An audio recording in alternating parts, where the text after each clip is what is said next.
안녕하세요 여러분, 이두입니다. 이번 영상은 바로 믿음 북클럽 영상인데요. 먼저 북클럽 에디션 도서 뭐 선택했는지 보여드릴게요. 첫 번째는 안톤 체호프의 벚꽃동산입니다. 시기가 벚꽃 구경할 시기였기도 했고 체호프의 마지막 희곡이라고 하기도 하고 이게 가장 유명한 대표작이잖아요. 그래서 읽어보고 싶었는데 이번 에디션판으로 선택할 수 있어서 좋았습니다. 제가 저번 에디션으로 드라마 이거 다 봤는데 너무 재밌더라고요. 엄청 짧은 단편들이 약간 고전판 기기개개 같은 느낌으로 재미있었습니다. 요 표제작 드라마는 무슨 처음에 한 작가에게 극성팬이 찾아와서 막 약간 미저리 같은 느낌 주다가 막판에 무죄가 되었던 그 한 줄이 좀 임팩트 있었고, 관리의 죽음은 한 사람이 실수를 수습하기 위해 더 큰 신뢰까지 하는데 진짜 블랙 코미디의 정석 같았습니다. 가장 좋았던 건 내기라는 단편인데 이제 사연과 정신력 둘 다 비윤리적이라도 이제 굳이 어떤 걸 선택하게 되는지 심오하게 막 토론하다가 어처구니 없게 인생 베팅하게 되고 다시 심오해지는 정말 명작이었습니다. 러시아 문학은 그 특유의 신랄함이 진짜 매력인 것 같아요. 다음은 이상의 나는 장난감 신부와 결혼한다입니다. 시집인데 그냥 제목에 이끌려서 선택했고, 이상의 대표작 하면 그 박쥐된 천재를 아냐는 날개인데 제가 그걸 안 읽어봤고, 또 그 이상의 시가 과학적으로 풀어서 해석한 뉴스 보고 되게 흥미로웠었거든요. 그래가지고 이 에디션 선택한 것도 있습니다. 시집 중에 이 카프카의 이미 가장 밑바닥에 와 있다도 제가 읽어봤는데 시 두 편이랑 이제 드로잉이 담긴 책이에요.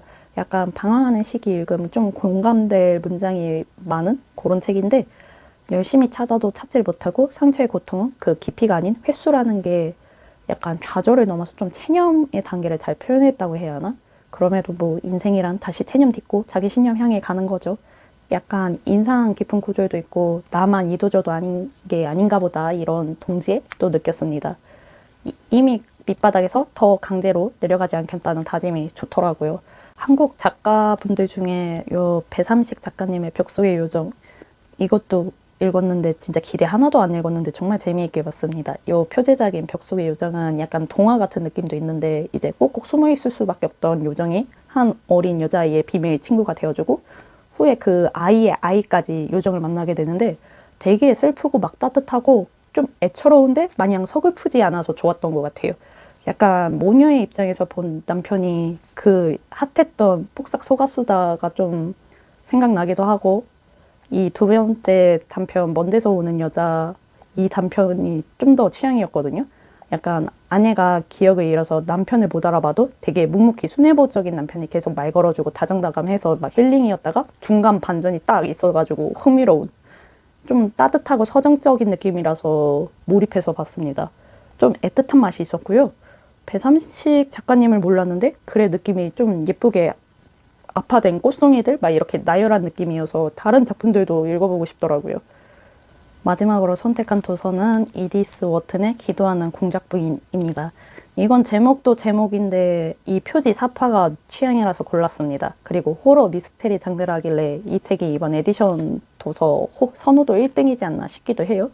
제가 제프리 추서의 바스 여장부의 이야기 표지도 좋아하거든요. 이거 내용도 재밌더라고요. 시작은 총서시로 시작하는데 이제 캔터베리로 향하는 20명 넘는 순례자들 막 한 명씩 다 소개해 주거든요. 막 호강 가는 사람부터 모두를 속일 수 있거나 아니면 행렬에 항상 마지막으로 걷는 사람들 막 다 간략하게 소개해가지고 이들이 묵는 하숙집에서 이제 이야기 하나로 공짜 밥, 공짜 숙소 묵을 수 있는 최고의 만남꾼은 누구인가 막 이렇게 배틀이 열린 거죠.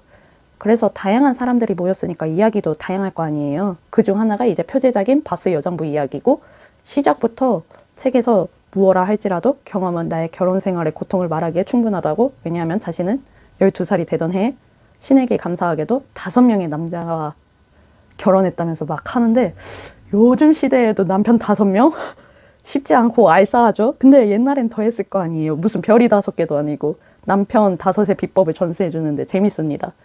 막판에 약간 설정 너무 급조한 해피엔딩 느낌도 있지만 뭐 막장 드라마 보는 맛에 교훈 찾기란 필요 없죠.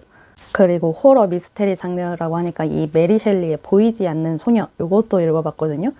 4편이 있는데 초반에 되게 고딕적, 미스테리적, 막 폭풍 치는 밤, 그것도 탑 위에 기이하고 막 기묘하게 약간 에드거 앨런 포가 생각나게끔 흥미롭게 시작해요. 근데 그 막판 너무 해피엔딩물이어가지고 제가 생각했던 프랑켄슈타인 느낌이 아니라서 뭐라고 해야지? 너무 가볍고 통속적인 거예요. 그래서 뭐지? 왜 이렇게 썼지? 싶다가 이제 편집자 레터에 이 글들의 추천을 알게 되고 기가 막힌 작가라고 생각했습니다.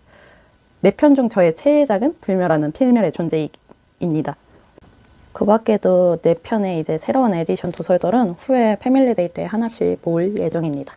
이제 굿즈들 이야기하자면 박스부터 너무 귀여운 거예요. 이거 열자마자 보이는 게 요 포스터거든요. 이제 막 하나씩 격파하면 스티커 붙이는 거고, 가장 기대했던 게 바른말 미니북 키링인데 맞춤법 맨날 헷갈리는 저를 위한 건가 싶은 굿즈거든요.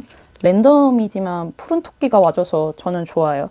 제 사주가 푸른 토끼거든요. 뭔가 표정도 야물딱져가지고 아주 마음에 듭니다.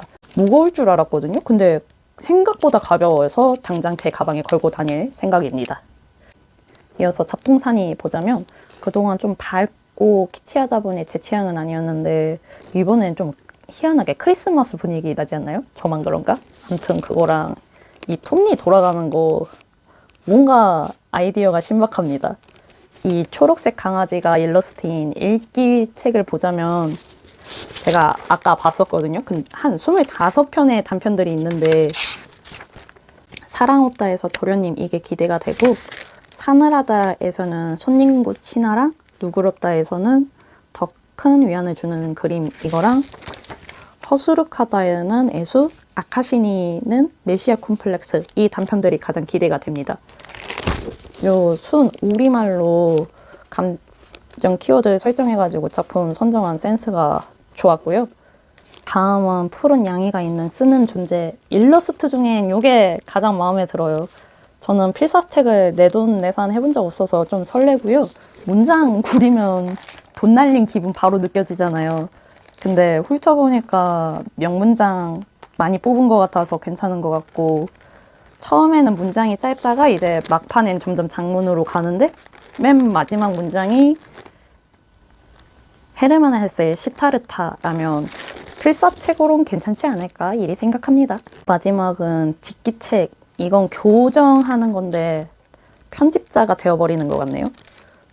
그리고 굿즈 중에 요 글감 조각 스티커라고 마스킹 테이프 형식으로 이제 글감들 하나씩 모아서 만든 롤 스티커가 있는데, 잡동사니가 쓰기, 읽기, 짓기로 구성되어 있고 이제 맞춤법 키링이랑 뭐 요 글감 스티커까지 딱 창작을 해볼 수 있게 영감을 주는 굿즈들로 세팅한 느낌이에요.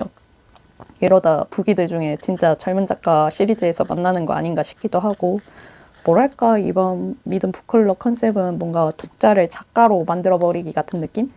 그래서 가지고 있는 믿음사에서 출간된 2권의 책도 같이 생각이 났는데요. 먼저 쿤데라의 소설의 기술. 이건 현재 품절이고 혹시 몰라요. 이번 오프라인 패밀리데이에서 발견할 수도. 어쨌든 품절이니까 시원하게 까보자면 앞에는 쿤데라만의 이제 소설의 기술에 대해 이야기하는데, 장화마음으로 들어가지 않게 이제 생략과 압축의 중요성, 그리고 다성적, 이걸 강조하는데, 다성적은 그냥 이런 거래요. 완벽하게 결합되어 있지만 동시에 각기 상대적 독자성을 유지한 스토리. 이게 소설 기술의 핵심이라고 합니다. 그리고 이 책 후반은 정말 특성 없는 남자랑 운명론자 자크, 카프카의 성까지 꼭 읽어보고 싶게 만드는 쿤데라만의 독서 기록장이랄까요. 쿤데라 전집이 지금 대부분 품절이라 늦덕일수록 이제 곤란해지는 겁니다. 다음은 조선원 가셜의 스토리텔링 애니멀. 일단 표지부터 되게 감각적입니다. 그리고 이야기에 대한 글이다 보니 이제 스토리텔링이 죽이거든요. 되게 스무스하게 연결되고 문장이 쉬워요. 약간 일루스트 작가의 크로키를 본 듯한 느낌이랄까, 뭔가 전문적인데도 인간미가 느껴집니다. 공감되고 좋아하는 문장도 있고, 저번에 갈대 속의 영혼이라는 책을 리뷰한 적이 있는데 그 책 좋아한다면 이 책도 취향이지 않을까 싶어요. 다 읽고 나서 나중에 재미난 이야기 많이 하는 할머니가 되고 싶다 이런 생각도 들었고, 그리고 이런 책들 특징이 뭡니까? 다양하게 흥미로운 책들을 알려주는데 당시 금서들도 몇몇 권 소개해 주거든요. 뭐 예를 들어 어느 여성 작가가 쓴 책이 이제 천조국 역사를 바꾼 전쟁을 일으키기도 하고, 세익스피어 책 중에 정말 끝장으로 가장 엽기적이게 잔인하고 소름 돋는 그 복수의 피날레 책이 뭔지 아십니까? 제가 이 책에서 그 소개된 책의 내용, 요약된 내용 보고 와, 셰익스피어의 4대 비극보다, 영미 3대 비극보다, 그리스 3대 비극보다 더 끔찍한 책이 있구나 싶더라고요. 소설을 좋아하고 편하게 술술 넘어가는 가볍게 읽고 싶은 책들을 찾는다면 추천하는 책이에요. 마지막으로 선택도서. 첫 번째는 마이클 온다치의 기억의 빛입니다. 단행본판이 별도로 있는데 세계문학 전집으로 나와서 그만큼 재미있나 싶기도 하고, 아니 보르헤스의 다른 작품들을 왜 세계문학 전집으로 발행 안 해주는 거죠? 다른 작품들도 세문집 버전으로 읽고 싶은데. 아무튼 이 책은 그 믿음사 TV에서 한번 소개할 때 스파이물 같아가지고 관심이 있었거든요. 그리고 첫 문장이 흥미로웠습니다. 1945년 부모님은 범죄자 비슷한 두 사람에게 우리를 맡기고 떠났다 라고 시작하거든요. 그래서 구미가 당긴 상태고, 세계문학 전집 중에서 약간 아이의 시점, 아이가 화자일 때 내용이 전개되는 방식이 저랑 연령대, 정신적 연령대가 잘 맞아서 그런가 역사 배경 몰라도 읽기가 수월했거든요. 재미있으면 다음에 스파이물 특집 하나 만들어 봐야겠어요. 두 번째는 피터 게리의 집으로부터 멀리입니다. 이 제목에 이끌려가지고 책 소개를 봤는데, 책 뒤에 일확천금을 꿈꾸며 드넓은 호주 황야 횡단에 나선 사람들, 그 길 위에서 그들이 마주하는 그 땅의 진정한 주인과 폭력의 역사, 이러는데 와, 서민의 마인드로 더 끌리게 되었습니다. 마지막은 자우메 카브레의 겨울 여행입니다. 인간적으로 표지가 저의 죽음이 너무 마음에 들어요. 포근해 보이기도 하고. 카브레의 나는 고백한다를 힘들게 읽은 적이 있는데 그만큼 성취감이 좋았거든요. 근데 이건 장편도 아닌 단편 모음집이라고 해서 그럼 읽기엔 더 수월하겠구나 싶기도 하고, 그냥 쭉 느낀 건데, 도파민을 찾는다면 거의 러시아 문학, 스페인, 중남미 문학 쪽이 그런 게 많더라고요. 그리고 책 소개를 봤는데 이 책에 실린 단편은 음악과 예술, 철학 등 다양한 주제를 배경으로 인간의 욕망, 죄, 구원, 예술의 의미를 탐구한다는데 이런 거 환장하는 사람으로서 역시 기대가 됩니다. 이렇게 오늘 믿음 북클럽 굿즈랑 선택 도서들 소개해봤는데 여러분은 어떤 책 고르셨나요? 재미난 건 같이 공유 부탁드리면서 시청해주셔서 감사하고 다음 영상에서 만나요. 안녕!